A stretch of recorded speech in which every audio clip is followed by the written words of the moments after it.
This is a show that will blow your mind, but it might not. It all depends. Do you like breakfast and a book with a friend?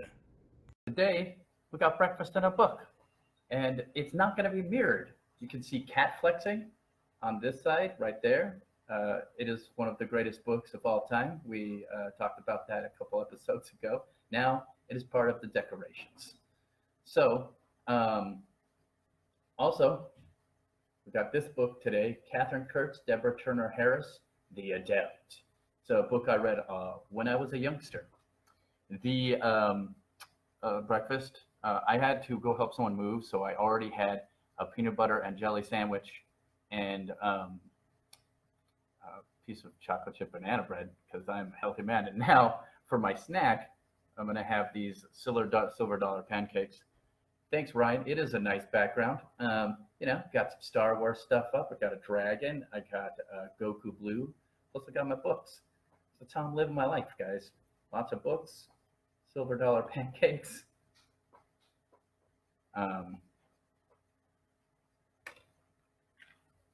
Tea with my signature Deadpool.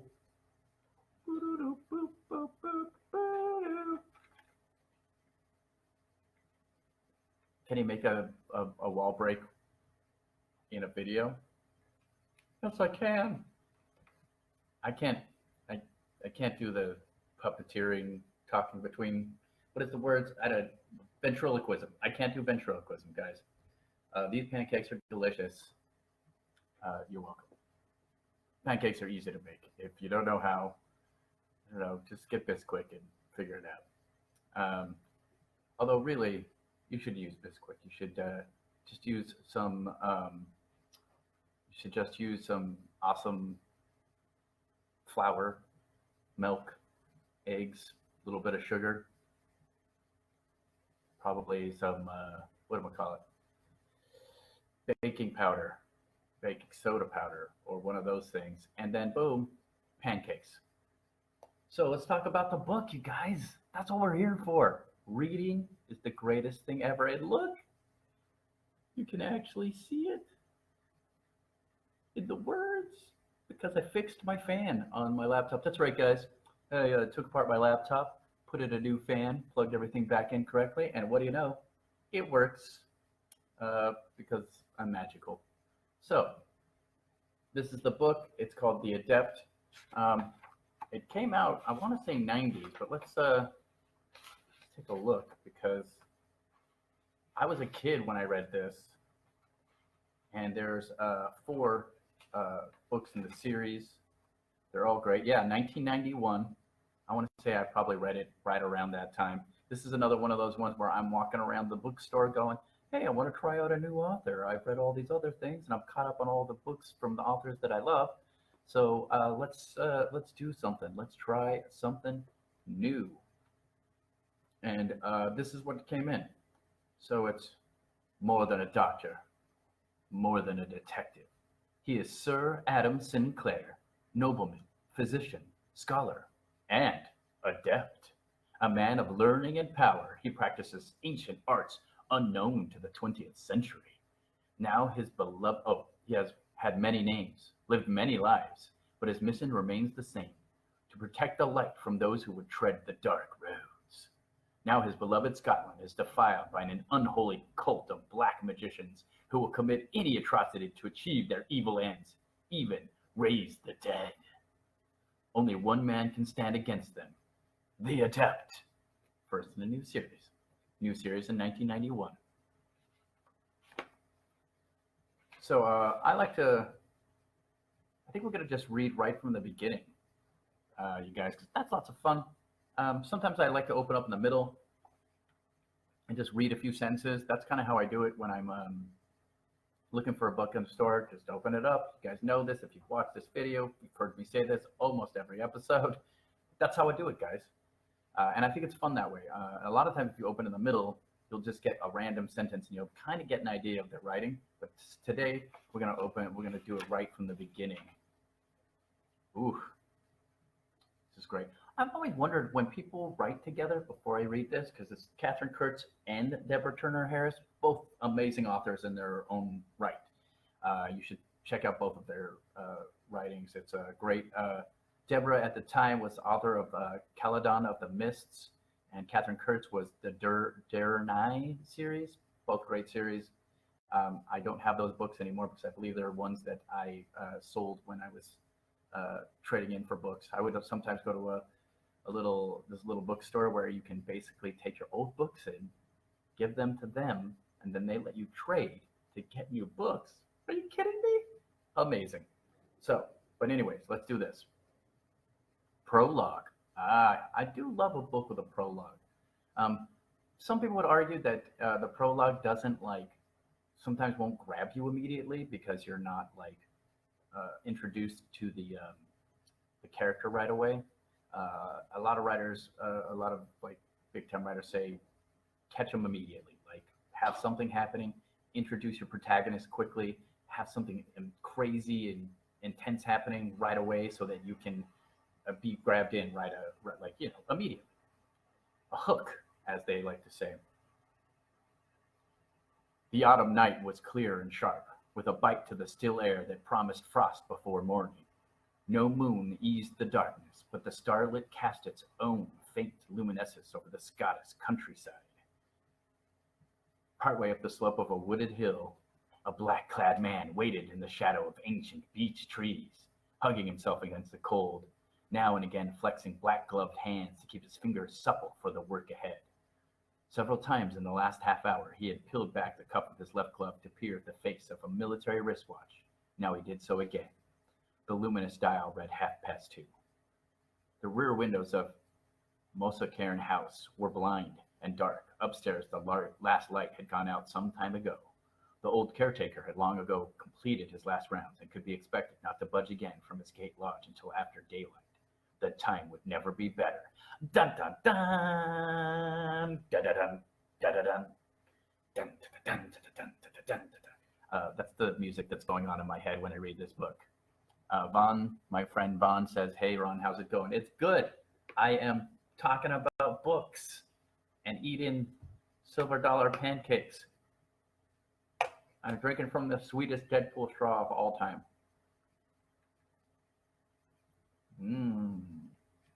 So, I didn't get to do breakfast in a book yesterday because I had to get up early and record a Nerd Goat. Nerd Goat came out a little bit late, you guys. We're very sorry about that. It should be coming out tomorrow. We had technical difficulties and had to re-record some stuff. So, good times. Doing it today. Today I got up in the morning, helped my friend move while wearing masks. Not as easy as it used to be.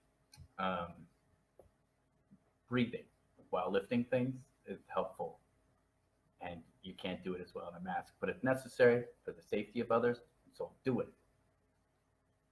But like I said, this is the first in the series. The whole series is good. I would definitely recommend it.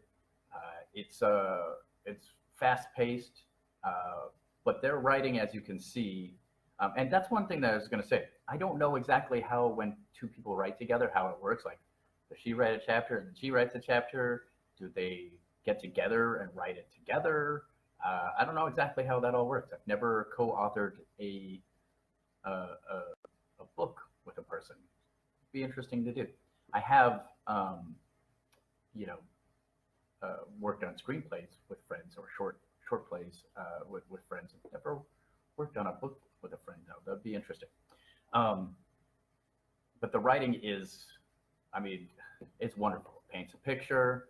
It's fast-paced. You get a mood that comes with the writing. That's a pretty unique thing in these two writers' repertoire, is that they are able to bring out an ambiance. Big words. They bring out an ambiance in their books, and this one has a sort of, Englandish, like a sort of proper, but also mysterious. Like, you just feel mystery all the way through the whole thing. The main character is pretty cool, is dedicated to being good. I would say it doesn't have a lot of flaws, and I think that maybe that could be a weak point. You got to make sure that your main character has some flaws because they have to be able to make mistakes and have things go badly. Um, but many things do go badly for this guy. So check out the book, I would say, you guys. And we've talked about it before, but I'm going to say it again. Read all the books you can, guys. It's very important. Reading is huge. It makes you smarter. It makes you more thoughtful. It makes you think critically better. So even reading fantasy books, which are obviously not about like critical thinking, helps you with your thinking. It really does. The more words you know, the more processes that you see, the more cultures within each of these books that you get to experience, helps you grow as a person. So get out there and grow, people. Support local, your local authors. If you have friends who write books, buy their books. Why not? What are you doing? Get in a bath, light some candles, read a book. If you're not into getting in a bath, lighting candles, reading a book, sit on your porch, read a book. Sit in a comfy chair, read a book. That's it, guys. I just wanted to say I'm having fun doing this show. I hope I'm entertaining a few of you and keeping you distracted from the craziness that we're all going through right now, because it is nuts. But we got each other and we got books. So if you like what I do and you like this, there's other things I do that have other people involved that are probably a little more entertaining, even though I think this is totally entertaining. So it's Nerd Goat Podcast with Ed Greer and producer Bill. We talk about people's favorite fictional characters of all time, and we have guests on sometimes, and sometimes we don't. Right now, we haven't had as many guests because it's a little difficult to get audio and recorded correctly with 4 different people. 3 different people, it's already difficult. Getting with 4 different people becomes like a logistical nightmare. But the shows have been good. We're talking about characters that we like, and it's been a blast. So check it out. And if you want to support, you go to patreon.com/nerdgoatpodcast, and you get extra podcasts that are different than Nerd Goat, more personal with Ed, producer Bill, and I, from like talking about AI, what we wanted to be when we grew up, things we're learning in quarantine. That's the thing about quarantine, by the way, guys. You can learn anything. It's all on YouTube. Anything you want to learn, just go to YouTube, type it in, and learn it. You want to learn to program? You want to learn to play guitar? You want to learn to play the trombone? You want to learn how to be better on YouTube? There's all kinds of things you can do. So take advantage of that stuff and do your best to get out there, read books, learn stuff.